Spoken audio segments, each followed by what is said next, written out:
Good morning. My name is Annie Cramer of the University of Louisiana at Lafayette Speech and Debate Department. With me today is former educator David LeJeune, who is currently running for the District 1 seat in the Lafayette Public School Board. How are you doing this morning? I'm doing great, and you? I'm doing very well, thanks. And I appreciate you having me. Of course, I'm so happy that you're here with me today. So how's the campaign going so far? It's going well. Like I said before, we've started on February 28th, made an announcement at the Dusson Town Hall, Town Council meeting, and we've been campaigning ever since, and so we're really looking forward to October 14th for the election day to see if all of the hard work we've done is going to be successful. And so it's been humbling of all the support I've had. It's great meeting old students that have graduated, and it's also, their parents and stuff. I hadn't seen them in a while, so that's been the most exciting part of this is the way they've accepted this candidacy for me and have been very supportive of me. That's awesome. Glad to hear that. So you've been an educator for 34 years, correct? Correct, yeah. That's very impressive. Can you share a little bit that you've learned from your experiences? Yeah, public education has been phenomenal for me and my family. My wife she's a retired educator of 35 years. She retired a few years ago. My brother, who finished up as a superintendent here in the parish, he also was a 40-year educator. His wife was a 36-year educator. So we come from a family of educators, but I think some of the things that have kind of changed over the years has been the amount of years that teachers are willing to put into the profession now. And there's some issues that have caused this, but when we got into it, most times we were in it for the duration. We were going to do 30, 35 years. Now we have so many talented teachers that are leaving the profession that we need to make sure we figure out how to retain those teachers, and we need to recruit new teachers into the system. And I think some of the things we need to improve on, the discipline of the school system has changed. That's one of the biggest things that teachers will tell me is the discipline in the classroom is not nearly what it used to be. So we need to get some work done on the discipline issues, and we need to get some work done on the attendance rate. We don't have a whole lot of we have a lot of kids and families that miss school. They don't think it's important to go to school every day. So we need to get our attendance rate back up. If kids are in school, they're going to learn and they're going to be successful. When they're not there is when they struggle, because they have all that catch up to do when they're not on campus. Right. So in 2018, you won the Lafayette Public School System Principal of the Year Award when you were at Acadiana High. How was the result of receiving it? How did you feel? Oh, it was great. I go to work every day, and you don't work for honors, but it's nice to be recognized. And I had a great support staff at school. I worked with outstanding individuals that kind of made me look good, So I think it was very productive that I had that group to work with, and it made me come out as the principal of the year. But those people deserved it more than I deserved it. But it was good. It was really nice to be recognized as principal of the year, because you don't get that honor very often. Right. And from what I've heard, I'm sure you've deserved it. Well, I appreciate it. Right. So what ultimately led you to become a teacher? You said that it ran in the family, so I'm sure that was an inspiration. Yeah. Well, when you're in high school, you really don't say, not really ready to make a decision. Came to UL. I was in health and physical education, and because I really admired some of my high school coaches. And I said, they gave me so much. They gave me so much knowledge and so much of their time that I'd like to be a high school coach also. So that's kind of how I got into it. And when I graduated from here, from USL, I started teaching as a health and physical education teacher, but I had an English minor. Mm-hmm. So I also taught English at the high school. And I wanted to be a coach, but as I got into the profession, I continued to coach, but I really got into the teaching part of it because of, what you do in the classroom is so important for what kids get out of the classroom. You know, I enjoy being creative, I enjoy teaching the curriculum, and you know, I tried to keep it interesting where the kids were, you know, got something out of it. So that's kind of why I got into education, you know, and as I did it a little longer, you know, I got my master's, and I said, yeah, I'm gonna get into, I want to get into administration, because as a teacher and as a coach, you impact a group of kids. But as an assistant principal or a principal, you impact the whole school. Right. And that's kind of why I got into it. And the best job that I had was principal of Acadiana. Mm-hmm. That was my most rewarding job. You know, I got to meet so many people and impact the school and grow the school. And so that was by far the best move that I made, was getting into administration and leaving in the classroom. It's hard because you lose your relationships with the kids as a teacher and as a coach, because you don't quite have that relationship, but like I said before, you get to impact the whole school as the principal. So what challenges have you encountered within the school system? Well, there's a lot of issues, and I think going back to, I think right now, teacher retention and teacher recruitment is one of our major issues. Also, expectations within the school, I think, need to be brought back up to where they were at one time. Our aging facilities need to be addressed. In my district, in District 1, we haven't had any academic upgrades as far as buildings. So that's going to be one of the major things that I think is important in my candidacy, is to make sure District 1 gets the same resources that the other districts have. So, you know, that's some of the things that, you know, we have tackled. I also think early childhood education needs to be broadened.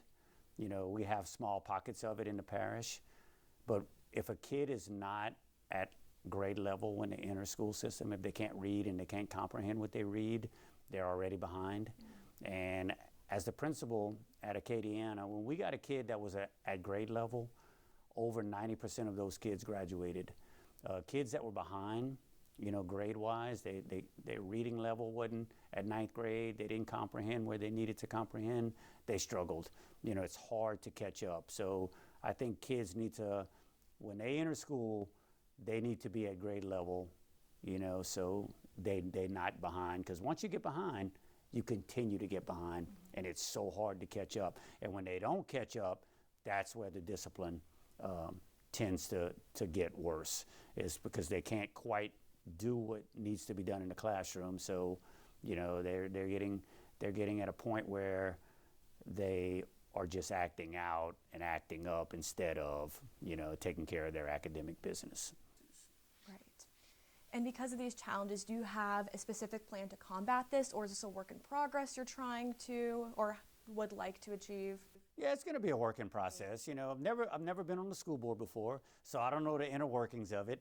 You know, I know that we have to work with other people, and not just District 1 wants things, but I mean, all of the other districts are looking for certain things also. But there's some things in District 1 that, you know, we definitely need to tackle, and I'll work with the other school board members to make sure that our priorities are met.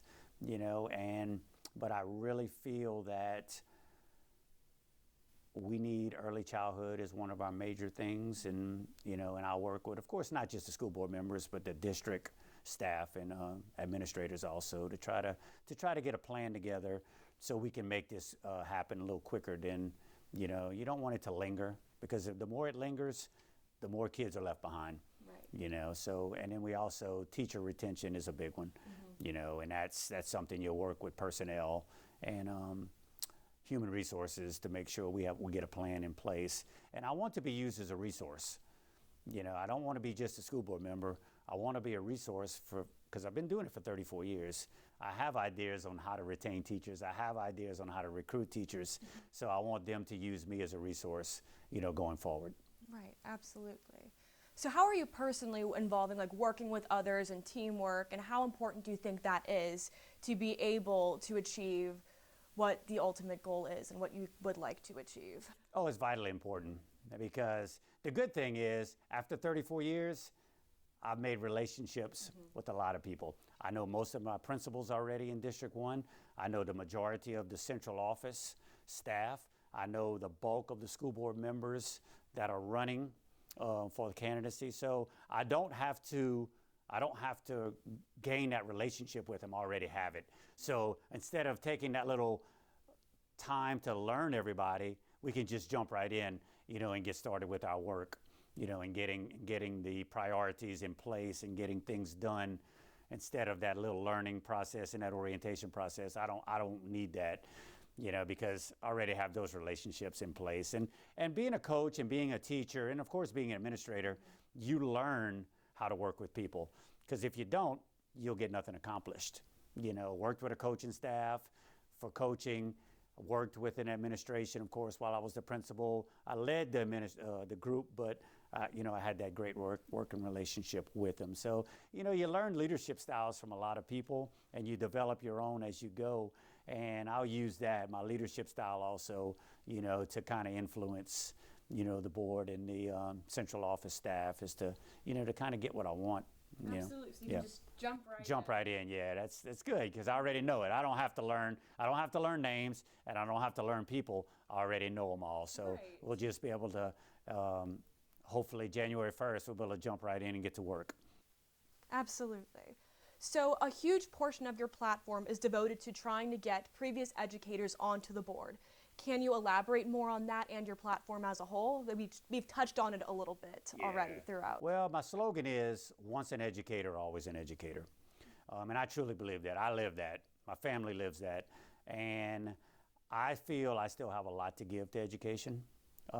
Just from 34 years of experience, all in a school. I've only worked in a school for 34 years. So I know how to be a leader in a classroom, as being a teacher. I know how to be a leader coaching for athletics. I was also a sponsor for clubs and organizations, so I know that part of it. And of course, I know how to lead a school, being an assistant principal, and then being a principal, definitely know how to lead a school. So I truly believe that retired educators need to be on the school board, strictly because the teachers, the kids, and the other stakeholders deserve that public school experience when they're making policies and procedures. Because when I vote on a policy and procedure that's going to affect the school and the school system, I know how it's going to personally affect the kids, the teachers, parents.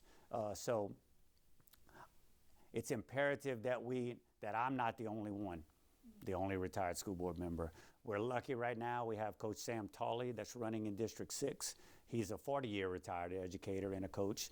And then I would like to, if I'm lucky enough to be on the school board, to try to recruit other retired educators around the parish to get on the board, because I think a group of educators will have a big impact on how the system operates. Yeah, and I think that it's vitally important that we have that on the board. And that's why I'm running, because I did it for 34 years. I took 2 years off. I retired for 2 years. And, I just feel that public education has given me so much that I want to continue to give back. And I think the teachers, the kids, parents, all of the stakeholders, bus drivers, all of the stakeholders deserve educators on the board to fight for them when they have issues. Oh, absolutely. And I think it's important that other people step up and do it also, that have retired. And I think it's a tough process. It's not an easy process to be to run for office. But if it's a worthwhile issue, and if it's worth it for the school system, then it's worth it to go out there, and attempt to be on the school board to make that run. What ultimately made you go, I want to run for school board? It's my motto. Once an educator, always an educator. After 34 years, I said, I'm going to do this. When I wake up on October 15th, one way or the other, I'm either going to be extremely happy that I did it and win the seat in District 1, or if for some reason I don't win the seat, I'm going to be happy with myself because I put myself out there. I ran for political office. It's different. It's something. It was a great challenge. It was a great It was a great experience. So either way, I'm in a win-win situation. Right. But don't get me wrong, I'm real competitive. I'd rather win, Right. but if not, I get it. But it has been a great experience, and I'm so happy that for myself and my family that we made this challenge work for us, and it's going well. And we got a couple of weeks left. We're gonna campaign till the end. We're gonna work till the end and see how the people feel. So last year, your opposition and school board member Mary Morrison received negative backlash during a discussion on the Lafayette Parish sales tax for a comment that she said being grateful. It rubbed a lot of the educators the wrong way and felt as though the school board is out of touch with the teachers. What is the most important thing to do in order to try to form the bond and reconnect the school board with the current teachers as a former educator? Well, I think it's kind of easy for me because I already have that relationship with the teachers. Right. I am totally in agreement with teachers getting paid for what they're worth. Unfortunately, we don't. They are worth a whole lot more than what we pay them for, but so is the support workers and so is the bus drivers. All those people deserve to be paid what they're worth, because without quality employees, we don't have a quality system. It's simple. But my goal is to continue my relationship with the teachers. Like I said before, I know a bunch of them. I've visited with a bunch of them through this process. And I have that ability for them to reach out to me and visit with me, because it's not something new to them. They know me. They know me as an educator. They know me as a friend. So it's easy for them to reach out and talk to me. And it's easy for me to say, hey, what's going on? What's the pulse of the school? What's the pulse of the system?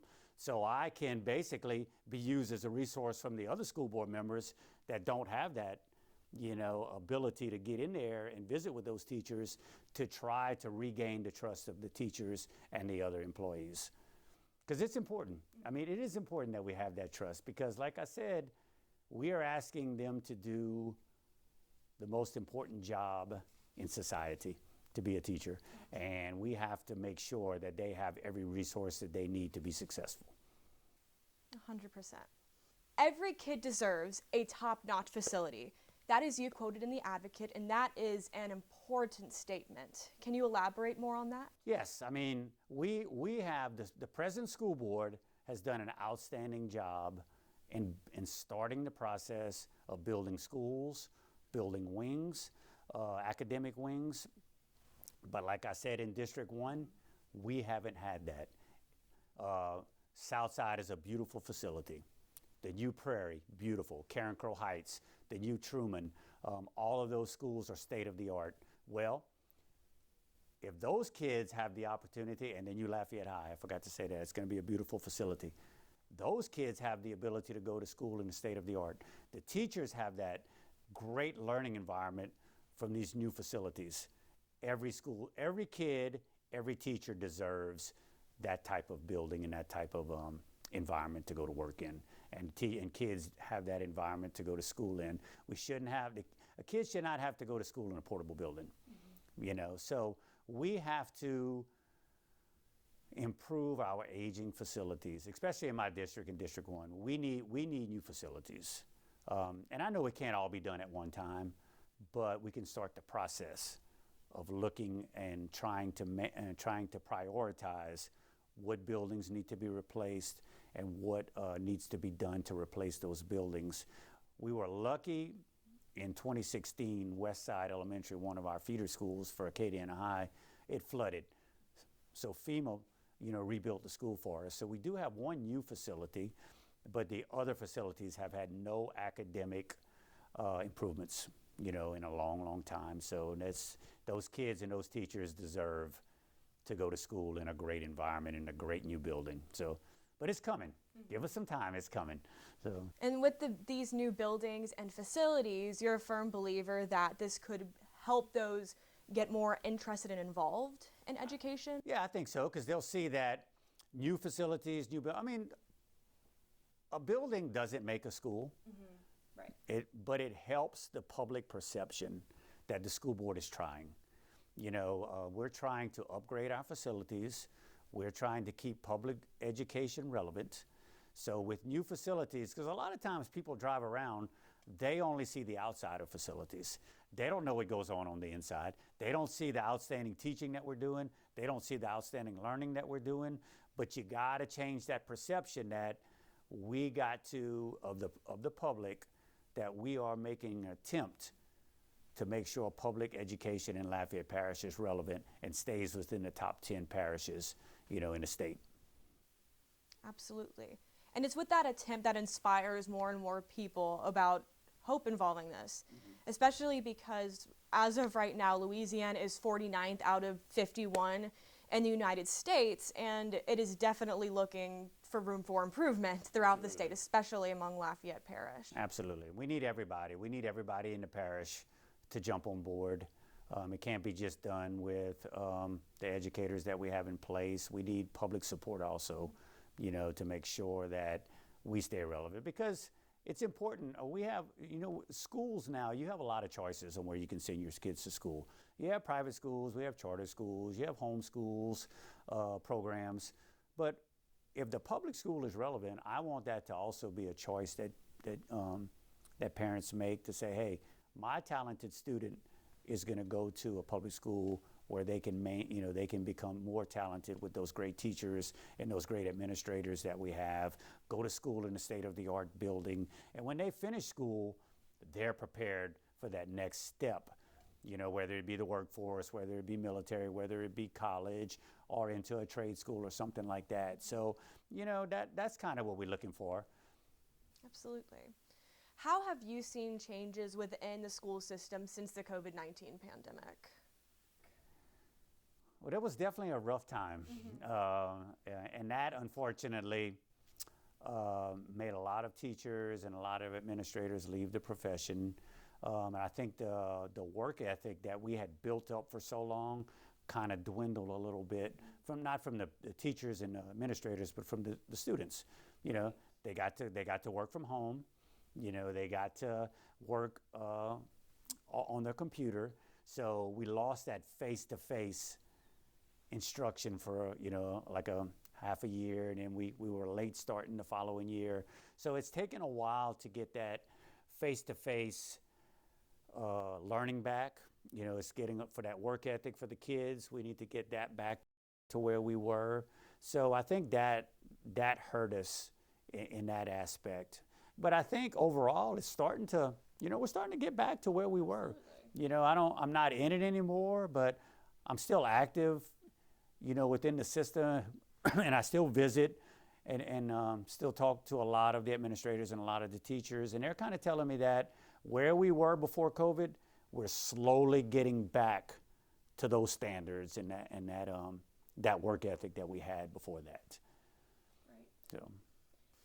And you mentioned previously that education basically runs in your family. Have you guys learned anything from each other or each other's experiences, or inspired others in your family or around your family? Yeah, I mean, it was a blessing to have people in my family to ask questions, to bounce things off of. I say, hey, I'm gonna see about, I want to make this initiative at school. You as a teacher or you as a superintendent, what do you think? Is that a good idea? Is that a bad idea? Is it going to be beneficial to the kids and the parents and the teachers? So, I mean, it was a great resource having those family members in education. And then also, my niece is also, she's a counselor. She was an English teacher. Now she's a counselor in the school system. So, she kind of followed in our footsteps, to get into it. And look, everyone that I talk to, I spread the good word of being a teacher. It's a great profession. It really is. I mean, and if we can we have to get more younger people into the profession that want to be in it for the long haul, because stability is everything. You know, you got to have stability within the system. We got to have those teachers that are in it for a long time. We got to have those administrators that are in it for a long time, because if they're stable and the kids that come in know what's already in place, they know they're going to get a great education, but they know the policies and the procedures that are in place for a long time, it helps with the overall makeup of the school. Everything runs a whole lot smoother when you have that stability. So, you know, if I can inspire someone to become a teacher, you know, that's my goal. How are the ways you like to try to inspire this younger generation to pursue education? Well, you know, just my positivity is good, and I've done it, so I have that credibility. You know, I'm not just saying, you know, hey, be a teacher. You know, I have all of 34 years of reasons to say, hey, this is why we need you in the teaching profession. You know, I think I have that resource. I want UL, when I become a school board member, I want UL to use it. I want McNeese to use my resources. And I would love to visit with prospective teachers, you know, in the 4 years, colleges, just to give them an idea of what they're going to expect in real life. This is what you're going, when you hit the classroom, this is what you're going to see. And then you can use your creativity and your positivity to impact kids. And that's what we're doing. We're impacting kids, and we're impacting them to stay in school, to be successful, and to be productive citizens when they graduate from high school. So, and hopefully those teachers will impact some other young students to want to get into the profession, and it'll just be a snowball effect. Because, you know, when I first got into it, it was hard to get a teaching job. You know, it was very hard. You had to work hard. And now, you know, unfortunately, it's not quite as hard as it used to be, and we don't have that talent pool has gotten shallow, and we need to get that talent pool deep again, and we need to have those teachers that want to be in it for the long haul. But as a school board and as a school system, we need to give them the resources for them to want to stay in the profession. Absolutely. That is so important. In fact, I know so many people who are my age, a little older, even younger. Like my little sister is super interested in going into education, and they hear the good, the bad, and the ugly about it, which is so important because I have so many people in my family who are educators as well, and they talk about how positive an experience it is, but also it's like, here are the issues with it, but overall, it is so much more rewarding. Because, I mean, the slogan is you don't do it for the money, you do it for the kids. Yeah, you do. But, you know, if you talk to a teacher that has been in for a long time, you know, they're going to be super positive in the profession, because it is a great profession. Right. You know, I got into it. It was a career move. I knew I was going to be in it for the long haul, and that's what we want. We want people to say, hey, this is a career move for me. I'm going to get into it, and I'm going to stay for the duration, because like I said, stability is so important. So, but we have to figure out the recruitment part of it to get kids interested back into being a teacher, you know, and why it's important. But that's why I want to be used as that resource, and my wife can be used as a resource, and my brother. I have good contacts, and I have retired teachers that are my friends throughout the whole parish that we can bond together to spread the message of why we need those teachers and why get into that profession. Oh, absolutely. In fact, I feel that a lot of the reason why people are interested in education has to do with teachers that have inspired them previously to want to pursue that. Yeah, absolutely. And that's usually what happens. Usually there's a certain person on campus that kind of reaches out to them and becomes kind of like a mentor to them, and they help them throughout their whole process. And, you know, and that they want to do that for kids also, what other teachers have done for them. You know, we just, so, it, you know, like I said, we need it to be a snowball effect. You know, we need those kids to say, hey, I'm going to get into this because I want to make a difference in the next generation. Absolutely, that's so important. And again, as previously stated, even now with shortages happening, there are still so many people who are interested in teaching this next generation, who are in college, who are learning it, who are going through the courses and everything, and they're so excited about it, and it's so great to be able to see that. Well, good. I'm glad kind of the attitude is changing a little bit, and but once they get in, we have to figure out as a system, you know, why they're leaving and what we can do to prevent them from leaving the profession. Exactly, and that is so important to know.